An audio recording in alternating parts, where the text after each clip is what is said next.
Welcome, horror fans. Today, Dr. Horror Tales has 3 bone-chilling stories to share with you. Get ready to be scared out of your wits as we journey through the twisted minds of some truly terrifying characters. Miss Biba was a new teacher at St. Mary's High School. She was young, beautiful, smart, and her students fell in love with her. But there was something unsettling about her. Her keen gaze unsettled her students, and there seemed to be something ominous hidden in her smile. One day, during her biology class, Miss Biba asked her students to participate in an experiment. She told them to close their eyes and focus on their breathing. The students hesitated, but did as they were told.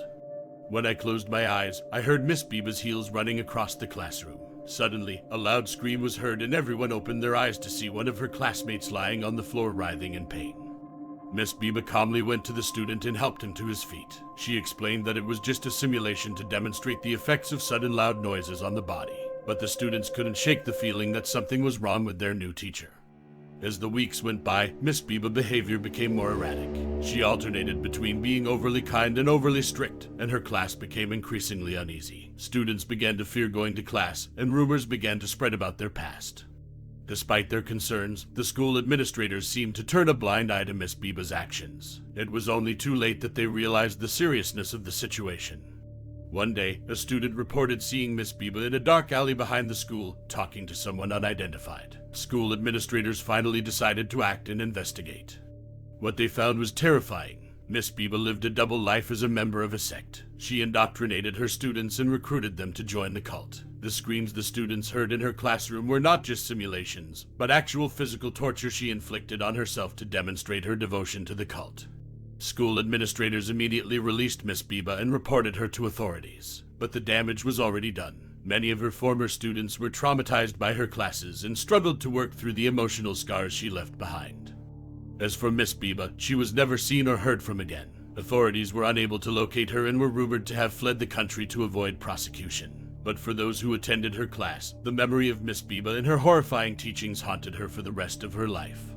Despite the investigation and Miss Biba's termination, the school and the students were left to deal with the aftermath of her actions. Many students struggled with anxiety and PTSD, and some even dropped out of school as a result.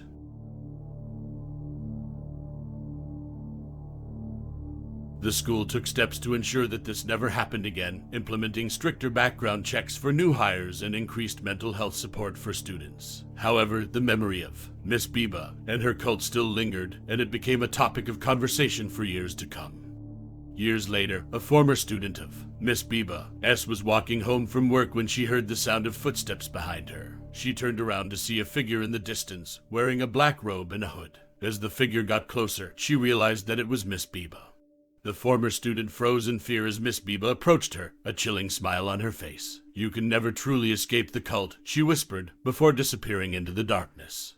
The former student was left shaken and traumatized once again, but this time she knew she had to speak out. She reported the encounter to the police, and a thorough investigation was launched. However, once again, Miss Biba seemed to have disappeared without a trace. To this day, the former student wonders if she will ever truly be free from Miss Biba and the cult that she had brought into their lives. And she warns others to always be wary of the teachers and authority figures in their lives, as they may not always have their best interests at heart.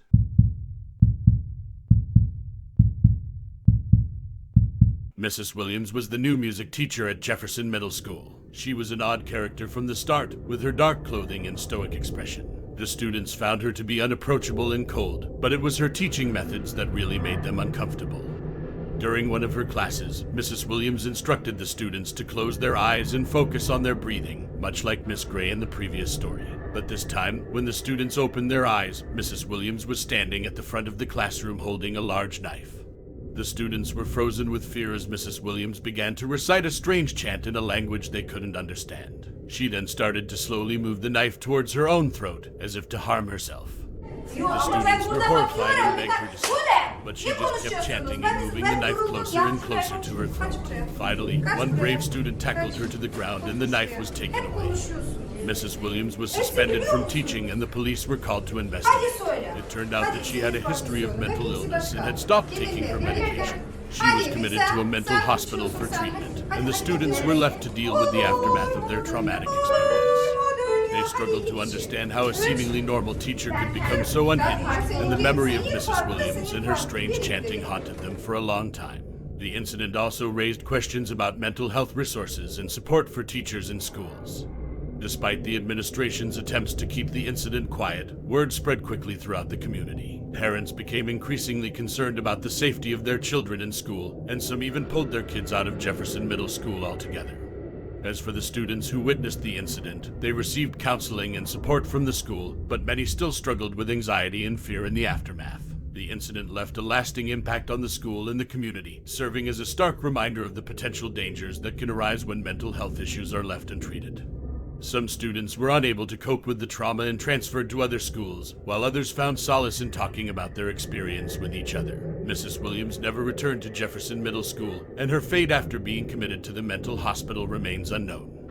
The incident sparked conversations about mental health and the importance of providing support and resources to those who may be struggling. It also served as a reminder to students and staff to speak up if they notice concerning behavior in their peers or colleagues. Years later, the incident at Jefferson Middle School is still talked about among those who were there. The memory of Mrs. Williams and her bizarre chanting remains etched in their minds as a haunting reminder of the potential dangers that can lurk behind seemingly normal appearances.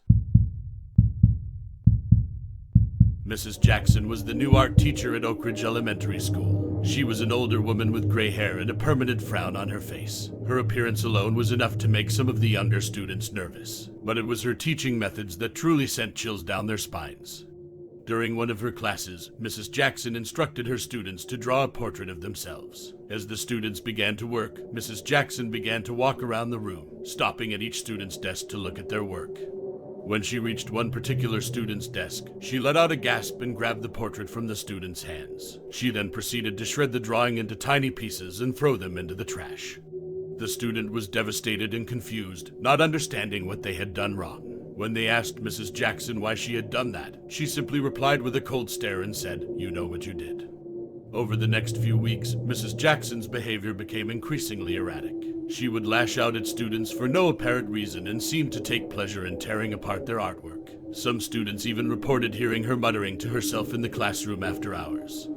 Despite the growing concerns of the students and their parents, the school administration did nothing to address Mrs. Jackson's behavior. It wasn't until a parent-teacher conference that the truth was finally uncovered. During the conference, one parent mentioned to Mrs. Jackson that their child had been feeling uneasy in her class. Mrs. Jackson's demeanor suddenly changed, and she began to speak in a strange language that no one could understand. The parent immediately left the room and contacted the school administration. When they arrived, they found Mrs. Jackson sitting in a trance-like state, surrounded by symbols and drawings that appeared to be of a demonic nature. The school administration quickly fired Mrs. Jackson and called in a priest to perform an exorcism on the classroom. But the damage had already been done. Many students were traumatized by the experience and struggled to overcome the fear and anxiety that Mrs. Jackson had instilled in them. The incident also sparked an investigation into Mrs. Jackson's background, revealing a disturbing history of mental illness and involvement in a cult. It was discovered that Mrs. Jackson had been using her position as a teacher to recruit young students into the cult, and was even performing dark rituals in the classroom after hours. The school and the community were left reeling from the shocking revelations. The parents of the affected students filed a lawsuit against the school for failing to protect their children from a dangerous and unstable teacher. As for Mrs. Jackson, she was committed to a psychiatric hospital for treatment, but her influence had already left a lasting impact on the lives of her former students, who struggled to come to terms with the darkness that they had been exposed to.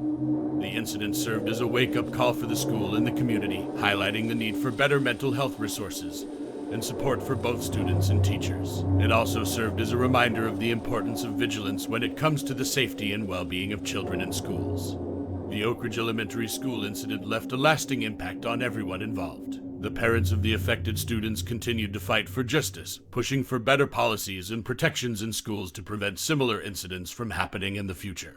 The school administration also implemented new measures to ensure the safety of their students, including stricter background checks for teachers and mandatory mental health evaluations.